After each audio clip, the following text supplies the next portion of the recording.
The CEOs of two social media giants, Jack Dorsey and Mark Zuckerberg, yesterday testified before Congress on how they moderate the content on their platforms.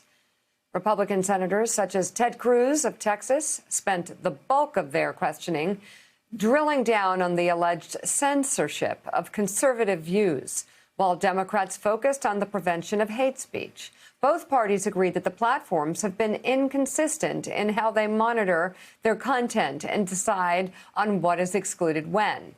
Joining us now is Jim Steyer, the founder and CEO of Common Sense Media, a nonprofit organization dedicated to improving the lives of children and families in the digital age. He's also the editor of the new anthology titled Which Side of History? How Technology is Reshaping Democracy and Our Lives, and is co-author of one of the essays in the book.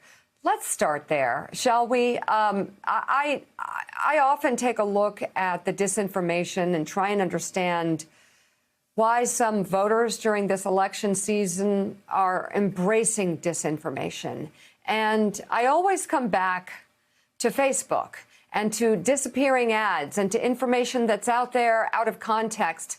And I worry it's had not just a dramatic impact on our democracy, but perhaps a prevailing impact. Would that be oversaying it?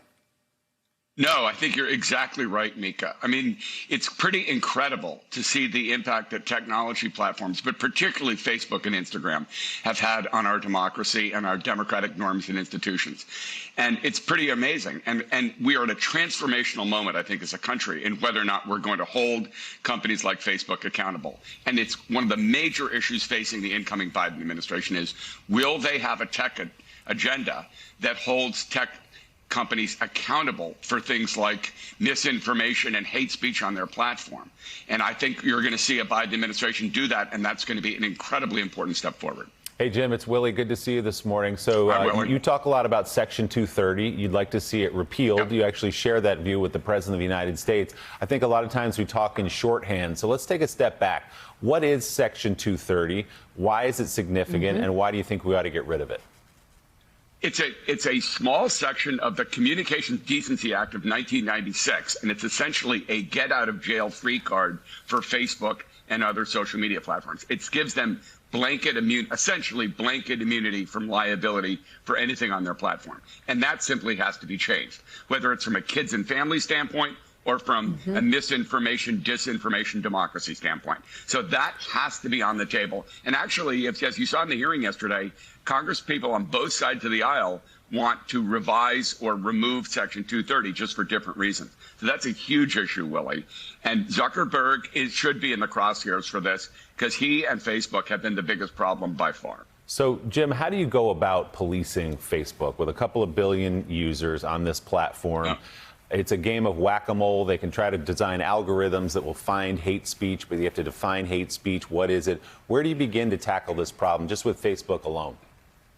Well, number one, you should need to rewrite the regulations. For the first time, Congress had to step up for the first time in more than 20 years and pass legislation that regulates them. Second, we've shamed them. We have a movement that we started with the ADL called Stop Hate for Profit.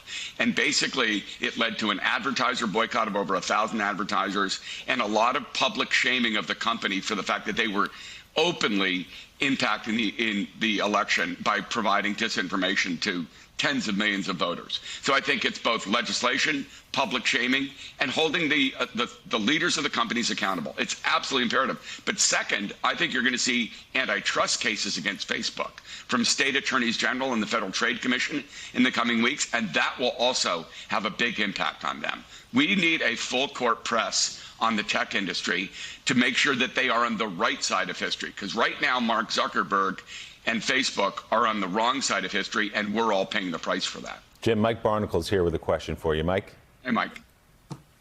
So Jim, you just mentioned correctly the impact and influence that Facebook and Instagram have on our culture, our world, our voting processes. And you just mentioned, that you are part of an effort that has tried to shame Facebook for what it has not done. So my question to you is, what do you do when at the end of the day, Mark Zuckerberg, Facebook, Sheryl Sandberg, who helps run this whole operation with Zuckerberg, What if they simply do not care what you say about them? Well, I think they don't care that much, or they would have changed their behavior more by now. Thanks for checking out MSNBC on YouTube, and make sure you subscribe to stay up to date on the day's biggest stories. And you can click on any of the videos around us to watch more from Morning Joe and MSNBC. Thanks so much for watching.